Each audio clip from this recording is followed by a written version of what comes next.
Hello दोस्तों, welcome back to my channel. आज हम आपको कराने जा रहे हैं breathing and exchange of gases का रिवीजन, जिसका रिवीजन हम क्विज के फॉर्मेट में करेंगे। आगे बढ़ने से पहले चैनल को लाइक, सब्सक्राइब एंड शेयर जरूर करें। तो चलिए आगे क्विज को स्टार्ट करते हैं। और इस क्विज में कुछ गाइडलाइंस हैं, उनको ध्यान से देख लीजिए, पढ़ लीजिए। एंड सेकेंड नंबर पे आते हैं कि इसमें कौन सा क्वेश्चन होगा। वो मल्टीपल चॉइस क्वेश्चन होगा जिसको हमें करना है। पार्ट 1 है ये, आगे की वीडियो आएगी। हम पहले नंबर के क्वेश्चन पर आ जाते हैं। After taking a long deep breath we do not respire for some second due to.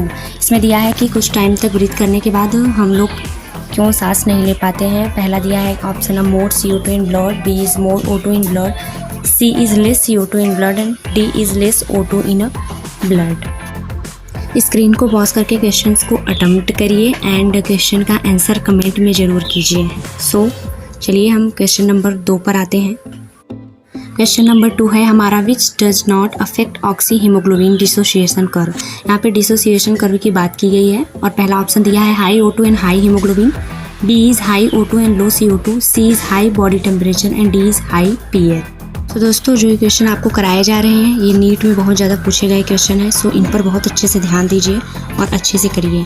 Screen को पॉज करिए और कमेंट में आंसर देना ना भूलिए। तो चलिए दोस्तों, हम थर्ड नंबर के क्वेश्चन पर आ जाते हैं। थर्ड नंबर का क्वेश्चन है हमारा, रेस्पायरेशन रिजल्ट इन। रेस्पायरेशन का रिजल्ट क्या होता है। पहला है रिलीज ऑफ O2, दूसरा है anabolism, third is transport of CO2 and fourth is release of CO2। तो ध्यान से देखिए आंसर को और कमेंट में इसका आंसर जरूर करिए। और आगे वाली वीडियो में, आने वाली वीडियो में हम आपको और ही ऐसे क्वेश्चंस कराएंगे।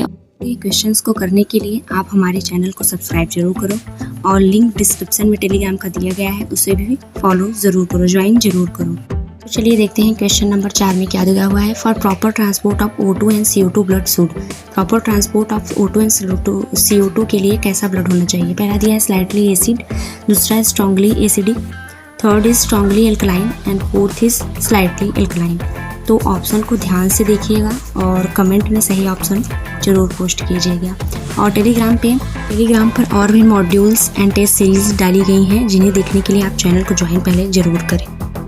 हमारा 5वां नंबर का क्वेश्चन आ गया है, respiratory system is drive from. Respiratory system किससे ड्राइव होता है। पहला दिया है एक्टोडर्म, दूसरा दिया है एंडोडर्म, तीसरा दिया है both A and B and fourth is endomesoderm. Screen को पॉज करें, क्वेश्चंस को देखें ध्यान से, इनका आंसर सोचें और कमेंट में आंसर जरूर करें।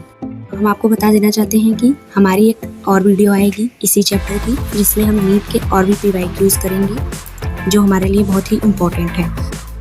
आपकी नीट में स्कोर बूस्ट करने में मदद जरूर करेंगे। आप इन क्वेश्चन को जरूर करेंगे। छठे नंबर का क्वेश्चन देखते हैं, in human respiration take place in. Human respiration कहाँ पर होता है। सेल्स फाउंड इन ब्लड में, are living cells of the body में, या ओनली RBCs में। तो आप आंसर जरूर दीजिए कमेंट में और अच्छे से क्वेश्चंस को देखिए ध्यान से, मिस्टेक ना कीजिए। चलिए आगे हम बढ़ते हैं और देखते हैं कि हमारा आगे का क्वेश्चंस कौन सा है। वीडियो के 7 नंबर के क्वेश्चन पर आ गए हैं कि carbonic anhydrase is evidently found in. Carbonic anhydrase सबसे ज़्यादा कहाँ पर पाया जाता है। WBCs में, RBCs में, ब्लड प्लाज्मा में, या फिर और इन सभी जगह पर पाया जाता है। आप देखिए और आप बताइए कि कहाँ पर ये पाया जाता है। आंसर देने के लिए आप कमेंट में आंसर जरूर दें। और आइए हम नेक्स्ट क्वेश्चन की ओर आगे बढ़ते हैं और देखते हैं कि हमारा नेक्स्ट क्वेश्चन क्या है। कमेंट करेंगे तो हम फिजिक्स का भी क्वेश्चन कराएंगे, तो आप कमेंट जरूर करिए अगर आपको फिजिक्स का भी क्वेश्चन ऐसे ही बायो की तरह करना है। चलिए 8वें नंबर के क्वेश्चन पर आते हैं। Respiratory rate in newborn baby is.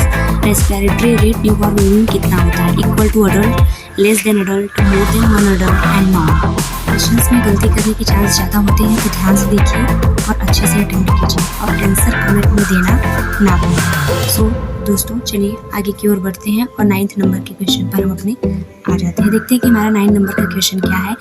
In which part of lungs gases exchange. किस पार्ट में लंग्स गैसेस एक्सचेंज होती है। पहला दिया है ट्रैकिया एंड एल्वेओलर डक्ट, दूसरा दिया है trachea and bronchi, third is एल्वेओलर duct and alveoli and fourth is alveoli and trachea. तो ऑप्शन को ध्यान से देखिएगा, गलती मत कीजिएगा और आंसर को कमेंट में देना ना भूलिएगा। चलिए आज हम लास्ट क्वेश्चन पर आ गए हैं अपने वीडियो के, और आगे की वीडियोस में हम और क्वेश्चन इसके लेकर आएंगे, पार्ट 2 भी आएगा इसका। तो आप ऐसे ही क्वेश्चन करते रहिए और अपने नीट के स्कोर को बूस्ट करते रहिए। तो चलिए हम आ गए हैं 10 नंबर के क्वेश्चन पे। Hamburger phenomena is also known as a bicarbonate shift, chloride shift, potassium shift या ऑल ऑफ दीज। ये सब क्वेश्चन जो हम करा रहे हैं एनसीईआरटी की लाइन से ही है, तो आप क्वेश्चन को ध्यान से देखिए और अच्छे से अटेम्प्ट कीजिए। नीट 2025 में ऐसे क्वेश्चंस आने के चांस बहुत ज़्यादा हैं, तो आप ध्यान से देखिए इन क्वेश्चन को और अटेम्प्ट करिए और कमेंट में आंसर देना ना भूलिए। तो कॉन्ग्रेचुलेशन दोस्तों, आज के क्वेश्चन हमने सब अच्छे से कर लिए हैं और आइए हम इसको आंसर को भी देख लेते हैं। तो आंसर ध्यान से देखिएगा। तो थैंक यू गाइस, आपने हमारी वीडियो को इतने अच्छे तरीके से देखा और लाइक किया एंड सब्सक्राइब किया। तो आगे और भी ऐसे वीडियो पाने के लिए प्लीज़ चैनल को ज़्यादा से ज़्यादा सपोर्ट कीजिए, लाइक कीजिए, सब्सक्राइब कीजिए एंड शेयर कीजिए, और नीट के और भी बच्चों के पास इनको शेयर करें ताकि वो भी अपने क्वेश्चंस को पढ़ सकें। और हाँ, एक बात ज़रूर याद रखिएगा कि लिंक डिस्क्रिप्शन में टेलीग्राम का है।